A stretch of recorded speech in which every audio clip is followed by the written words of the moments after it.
Hello students. आज की video में हम एक नया और इम्पोर्टेंट टेंस के बारे में पढ़ने वाले जो कि है सब्जॉन्टिव। ये जो टेंस है ना, ये एकदम अलग ही है। मतलब ये ऐसे टाइप के सेंटेंस में यूज में आता है जिसमें हम अपनी फीलिंग्स एक्सप्रेस करते हैं, या फिर सरप्राइज, या फिर कोई डाउट या डिजायर, है ना। ऐसे टाइप का कोई सेंटेंस होता है ना जिसमें हम ऐसे बता रहे हैं, तो उस टाइप में हम सब्जॉन्टिव यूज करते हैं। ये कोई पास्ट, प्रेजेंट या फ्यूचर इनको देख के नहीं लगता।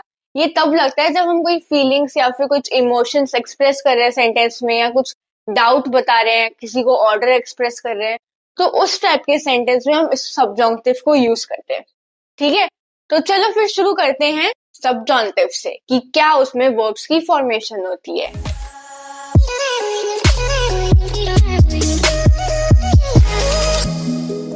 तो जो ये सब्जॉन्टिव है ना, ये दूसरे टेंसेस से एकदम अलग होता है। और वो तो आपको पता लग ही रहा होगा, जैसे कि मैंने बताया कि इसको हम कब यूज करते हैं, जिस सेंटेंस में हम इमोशंस बता रहे हैं, फीलिंग्स बता रहे हैं, डाउट्स, ऐसे ऐसे, है ना। और ये जो टेंस है ना, ये अलग से क्वेश्चंस में आता है, मतलब एक साथ नहीं आता। जैसे हम टेंसेस पे एक्सरसाइज करते हैं ना, तो जो ये सब्जॉन्टिव है ना, ये अकेला आता है। जैसे कि जो पासे कंपोज है, इम्पार्फ है, फ्यूचर सैम्पल, फ्यूचर अंतर, और ये जो सारे टेंसेस है ना, इन पे जो एक्सरसाइज होती है वो इन सब पे एक साथ एक ही एक्सरसाइज बनती है कि इन सबको एक ही में मतलब सेंटेंस समझ के यूज करना है। बट जो सब्जॉन्टिव है ये अलग ही आता है, अकेला आता है, कि इसमें हमें सिर्फ सब्जॉन्टिव यूज करना है, क्योंकि ये अलग टेंस है। और आपको पता भी लग रहा होगा कि ये अलग है। इसमें ना ही कोई पास्ट का देखना है, ना कोई प्रेजेंट का, ना फ्यूचर का। इसमें सेंटेंस देखना है जिसमें हम बता रहे हैं इमोशंस, फीलिंग। ठीक है, तो चलो फिर इसकी फॉर्मेशन कैसी होती है। तो इसमें क्या होता है, जैसे कि आपको जो भी वर्ब दे रखी है, मानो आपको वर्ब, पाले वर्ब, कौन सी वर्ब, पाले वर्ब, इसका मीनिंग क्या होता है, टू स्पीक। तो हमें इस वाली वर्ब को सब्जॉन्टिव में करना है। तो कैसे करते हैं कि जो पहले ही जो वर्ब है ना, इसको आप आईएलएस या फिर आईएलएस और ईडब्ल्यूएलईएस एक ही बात है, कॉन्जुगेशन सेम ही रहती है दोनों में। तो उनके साथ आप इसका कॉन्जुगेशन करो। जैसे कि आईएलएस के साथ पाले आपका कॉन्जुगेशन क्या होता है ना, इसका कॉन्जुगेशन होता है PARLENT, है ना। तो हमने इसका कॉन्जुगेशन किया आईएलएस के साथ। तो फिर क्या करना है, जो लास्ट में ENT है ना, इसे काट दो। फिर जो ये बचा, ये हो गया वर्ब्स का रेडिकल। जैसे इम्पार्फे में नहीं होता था, इम्पार्फे में क्या होता था कि जो भी वर्ब होती थी, पहले हम इसको करते थे नू के साथ कॉन्जुगेट। नू के साथ कॉन्जुगेट करने के बाद लास्ट में हटा देते थे ONS, फिर जो बचता था वो जाता था रेडिकल। तो वैसे ही इसमें इसमें हम ILS के साथ कॉन्जुगेट करते हैं और लास्ट में से ENT हटा देते हैं। अगर किसी को इम्पार्फे नहीं आता है, तो यहाँ पे साइड में लिंक आ रही है, वहां से आप पहले जाके इम्पार्फे पढ़ो। वो भी बहुत ही इंपॉर्टेंट टेंस है। फिर उसके बाद सब्जॉन्टिव पढ़ना, क्योंकि उसके बाद पढ़ने में थोड़ा सा आपको इजी लगेगा, क्योंकि थोड़ा बहुत फॉर्मेशन जो है ना वो उसकी तरह ही है। उसमें हम करते थे नू के साथ कॉन्जुगेट, फिर लास्ट में ONS को हटा देते थे। इसमें हम करते हैं ILS के साथ कॉन्जुगेट पहले वर्ब को, फिर लास्ट में से काट दिया ENT। फिर जो ये बचा, ये क्या हो गया, इस वर्ब का रेडिकल। रेडिकल मतलब सारे सब्जेक्ट प्रोनाउन के साथ इतना जो चीज है वो सेम रहेगी, फिर एंडिंग्स अलग अलग आएगी। अब मैंने यहाँ पे सारे सब्जेक्ट प्रोनाउन लिख दिए हैं, और इनके आगे ना जो ये रेडिकल बचा था ना, जैसे हमने ILS के साथ कॉन्जुगेट किया, फिर लास्ट में जो ENT काटा, फिर जो बचा था ये रेडिकल, ये मैंने सब में लिख दिया है। अब देखते हैं कि एंडिंग्स में क्या आता है, कि अगर क्या आएगा, क्यू हो तो क्या आएगा, तो वो देखते हैं। तो जैसे कि, तो उसमें हम एंड में लगाते हैं ई। जैसे कि पहले हमने इसके साथ कॉन्जुगेट किया, ILS के साथ ENT काटा, फिर जो भी बचा यहाँ पे, जो भी वर्ड बचा, जैसा भी बचा, उसको हमें, वो रेडिकल हो गया, उसे हमें यहाँ लिखना है। फिर अगर हम ज के हिसाब से कॉन्जुगेट करें तो लास्ट में लगाएंगे ई। ठीक है, और अगर ट्यू के साथ कर रहे हैं तो ट्यू में आएगा ES, एल में आएगा ई। जैसे हम नहीं करते थे ER एंडिंग वर्ब में कॉन्जुगेट की, ज में ई, ट्यू में ES, वैसे ही इसमें होता है। बट इसमें क्या होता है कि पहले हम जो वर्ब है उसको कॉन्जुगेट करते हैं ILS के साथ, फिर लास्ट में से हटाते हैं ENT, फिर जो बचता है उसके लास्ट में ये एंडिंग लगाते हैं। ज हो तो ई, ट्यू हो ES, IL और ELL हो तो ई। और अगर नू हो, नू में आता है IONS। क्या आता है, ONS नहीं, IONS। वू में आता है IEZ, ये आई है, ठीक है। वू में क्या आता है, IEZ।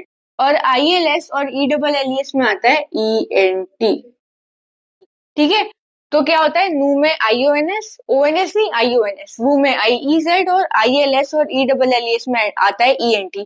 तो आप ना ये एंडिंग्स ना अच्छे से ध्यान कर लेना कि क्या एंडिंग्स आती है, कि ज में आता है E, ज में एंड में आता है E, Q में आता है ES, LL में E, नू में IONS, वू में IEZ, और ILS और ELLES में एंड में आता है ENT। ठीक है, तो आप ये सारी एंडिंग्स याद कर लेना। फिर तो बड़ा इजी है सब्जॉन्टिव आपके लिए। अगर आपको ये चीज याद हो गई ना कि पहले क्या करना है, पहले हमें लेनी है वर्ब, देखनी है कौन सी वर्ब है, फिर उस वाली वर्ब को हमें कॉन्जुगेट करना है ILS के साथ, फिर लास्ट में से हटाना है ENT, फिर तो बचा वो हो गया रेडिकल। फिर ज क्यू इल एल जो भी हो इनके हिसाब से एंडिंग लगानी है। जैसे इसमें ES, IONS जो भी सब्जेक्ट प्रोनाउन है उसके हिसाब से हमें लास्ट में एंडिंग्स लगानी है। ओके, तो अब आपको अच्छे से समझ आ गया होगा। तो चाहे से कोई सी भी वर्ब हो, चाहे से IR हो चाहे से RE हो, सब में ऐसे ही होगा कि पहले हम प्रेजेंट फॉर्म के हिसाब से जो भी वर्ब होगी उसको ILS के साथ कॉन्जुगेट करेंगे, फिर लास्ट में ENT जो आता है ना, ILS और ELLES में लास्ट में ENT आता है, तो उसे हम काटेंगे, फिर जितना भी वर्ड बचेगा वो हो गया रेडिकल, उतना सब में सेम रहेगा। फिर जो तो सब्जेक्ट प्रोनाउन हो गया ना उसके हिसाब से जो मैंने आपको एंडिंग्स बताई वो हमें बस ऐड करनी है, तो वो हो गया सब्जॉन्टिव में। ठीक है, तो मैंने यहाँ पे एक और वर्ब लिया है ना, एक और एग्जांपल लिया है, वो वर्ब है एटुडिए वर्ब। इसका मीनिंग क्या होता है, इसका मीनिंग होता है टू स्टडी। मैंने ये एग्जांपल इसलिए लिया है, वो जब मैं आपको बताऊंगी ना इसकी कॉन्जुगेशन सब्जॉन्टिव के हिसाब से, तो आपको समझ आ जाएगा कि मैंने क्यों लिया है, क्योंकि मुझे कुछ बताना है। जैसे कि पहले हम क्या करेंगे, अब हम इसको सब्जॉन्टिव में करना है। पहले क्या करेंगे, पहले हम इसको ILS के हिसाब से कॉन्जुगेट करेंगे। तो ILS के साथ क्या आता है, ये ETUDIENT। ठीक है, ये आया। तो फिर क्या करते हैं, फिर ENT जो है उसे काट दिया, फिर जो ये बचा वो हो गया रेडिकल, इतना सब में सेम रहेगा, तो मैं ये पूरे में सेम लिख देती हूँ। ओके, फिर मैंने एंडिंग से बताई थी कि ज हो तो हम एंड में क्या लगाते हैं, E, Q हो तो ES, एल और एल हो तो E, और नू हो तो क्या आता है IONS। अब आप सोच रहे होंगे यहाँ पे पहले से तो आई लिखा है, फिर हमें एक और आई ऐड करे या फिर इसको ही लिखे रहने दे, इसके आगे ONS लिख दे। तो आप यहाँ पे देख रहे होंगे कि यहाँ पे पहले से ही आई लिखा है। अब आपके दिमाग में आ रहा होगा कि इसमें हम एक और आई ऐड करके ONS लिखे, या फिर इसके आगे सिर्फ ONS लिख दे। तो इसमें क्या होगा, इसमें हम IONS ही लिखेंगे, ये डबल आई हो जाएगा। ठीक है, ETUDIIONS, क्योंकि हमें सब्जॉन्टिव में क्या बोला है कि एंड में ऐड करना है, नू में आता है एंडिंग में IONS, तो हम IONS ही ऐड करेंगे। ये जो आई है ना इसको इंक्लूड करके नहीं, अलग से आई लिख के और उसके आगे ONS लिख के वो एंडिंग में लगाएंगे, तो डबल आई हो जाएगा। तो इसमें आप कंफ्यूज मत होना कि एक आई लिखे रहने दे फिर ONS लगा दे, नहीं, आपको एक और आई लिखना है कि जो एंडिंग है ना बस वो आपको लगा देनी है। कि क्या एंडिंग आती है नू में, IONS, तो IONS लिख दिया।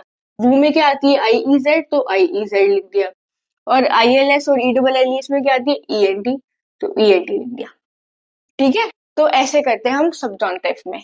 ओके, अब फिर बारी आती है एक्सेप्शन की, कि इस सब्जॉन्टिव में कुछ एक्सेप्शन है। तो हाँ है, कुछ ना 8 वर्ब्स है जिसमें हम ना कॉन्जुगेट अलग तरीके से करते हैं। जैसे हम नॉर्मली इसका जो फॉर्मेशन है वर्ब का कि पहले ILS के साथ करते हैं, फिर ENT हटाते हैं, फिर एंडिंग्स लगाते हैं, बट जो कुछ वर्ब्स है वो एक्सेप्शन केस में आती है, तो उसकी जो आपको कॉन्जुगेशन है वो आपको याद करनी पड़ेगी। तो आपके स्क्रीन पे आ रहा होगा, आपके स्क्रीन पे कुछ वर्ब्स आ रही होगी, साथ में उनके कॉन्जुगेशन भी लिखे होंगे सब्जॉन्टिव के हिसाब से। तो कौन कौन सी वर्ब है वो, एथ्र वर्ब, अवर वर्ब, वेर वर्ब, आले, पुआर, सवुआर, गुलुआर एंड वालुआर। ये सारी जो वर्ब है ना ये एक्सेप्शन केस में आती है। इनका कॉन्जुगेशन जैसे हम नॉर्मली सब्जॉन्टिव में करते हैं ना वैसे नहीं होता, इनका अलग होता है, जैसा आपको स्क्रीन पे दिख रहा होगा। तो आपको इनकी कॉन्जुगेशन तो याद करनी पड़ेगी क्योंकि एक्सेप्शन केस है, इसका तो कुछ वो होता नहीं है तरीका याद करने का, इनको तो आपको याद करना पड़ेगा। ठीक है, तो सिंपल सा है, ज्यादा हार्ड नहीं है। इसकी जो फॉर्मेशन है वो तो देखा आपने कि इजी है, बस ILS के साथ करो, ENT हटाओ, एंडिंग्स लगाओ। और जो एक्सेप्शन है वो भी 8 में ही है और ज्यादा हार्ड नहीं है, इजी इजी है, आपको जल्दी से याद हो जाएंगे अगर आप ढंग से पढ़ोगे तो। ठीक है, तो बड़ा इजी है सब्जॉन्टिव। इस वीडियो में ना हम बस इतना ही देखेंगे और इसके ऊपर जो एक्सरसाइज है ना वो हम नेक्स्ट वीडियो में करेंगे, है ना। तो एक और हम रिकैप कर लेते हैं कि हम जो सब्जॉन्टिव है वो कब यूज करते हैं, जिस सेंटेंस में हम अपने इमोशंस एक्सप्रेस कर रहे हैं या फिर फीलिंग्स या फिर कोई डाउट या फिर ऐसे कुछ टाइप का सेंटेंस है, जिसमें प्रेजेंट, पास्ट या फ्यूचर नहीं देखना। इसमें ये कि अगर हम कोई चीज एक्सप्रेस कर रहे हैं, इमोशंस, फीलिंग, डाउट, डिजायर, ये सब चीज एक्सप्रेस कर रहे हैं, तो उस टाइप में हम यूज करेंगे सबजॉन्टिव। वैसे तो अगर आप क्वेश्चंस करोगे तो ये जो सबजॉन्टिव है ना, ये अलग ही क्वेश्चन में आता है, ये कभी भी सारे टेंसेस के साथ नहीं आएगा, ये हमेशा अलग आएगा। तो ये चीज इजी है कि आपको ऐसा नहीं करना पड़ेगा कि पहले सेंटेंस का मीनिंग देखो एंड फिर उसका लिखो, ये नहीं, ये आता ही अलग है। बस आपको सेंटेंस का मीनिंग समझना है कि एक बार आपको आइडिया मिले कि अच्छा ऐसे टाइप का सेंटेंस है, इसमें सबजॉन्टिव आ रहा है, तो उसमें बस सबजॉन्टिव यूज कर लेना है। ठीक है। और वर्ब्स की फॉर्मेशन तो इजी है कि आईएलएस के साथ कॉन्जुगेट किया, फिर लास्ट में ईएनटी, उसको काटा, फिर जो बचा वो हो गया रेडिकल, फिर जो एंडिंग्स मैंने बताई वो उन एंडिंग्स को हमने ऐड कर दिया, तो वो सबजॉन्टिव हो गया। और कुछ एक्सेप्शंस वर्ब है, 8 वर्ब है एक्सेप्शन, वो आपको थोड़ा याद करना पड़ेगा, क्योंकि एक्सेप्शन का तो कोई ट्रिक होता नहीं है, अब वो तो आपको याद करनी पड़ेगी। ठीक है। तो इस वीडियो में बस हम इतना ही देखेंगे। तो thank you guys for watching my video.